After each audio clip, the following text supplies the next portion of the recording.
No, you can't get rid of Russia. Russia's embedded in every fabric of our being.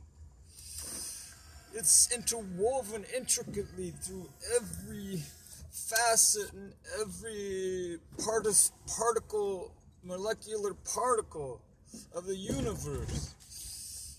You can't extract. It's like trying to extract. I know you can divide chemicals up, but they're still going to be there. You can't eradicate chemicals. You need chemicals for existence.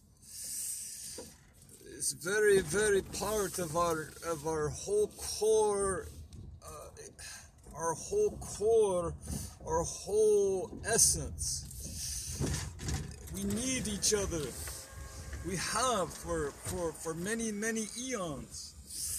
There's no trying to depart or escape or hide from the fact that we're all interconnected, and we have been for many years. What are we gonna do? You can't cut each other off. You can't cut each other off of bare necessities and provisions and products, and you can't cut yourself off from foods, from marketable products and inventory. You can't do it. It's part of our very nature. We're all together in this. We have to learn to survive together and succeed together and harmonize in our efforts to advance in our scientific knowledge. We should unite and conquer in this thing called universal exploration, where we learn together where we came from, the meaning of our existence, what our potential destiny might be when we discover other alien life on other planets. That should be our high priority.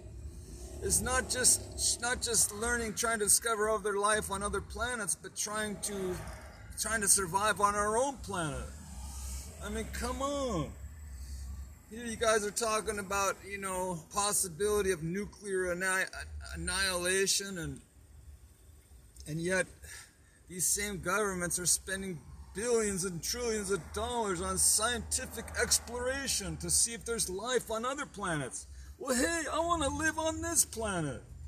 It's totally suitable. It has the right oxygen and nitrogen and helium and all these other gases. It had just the right mixture. And guess what? It wasn't engineered by man. So someone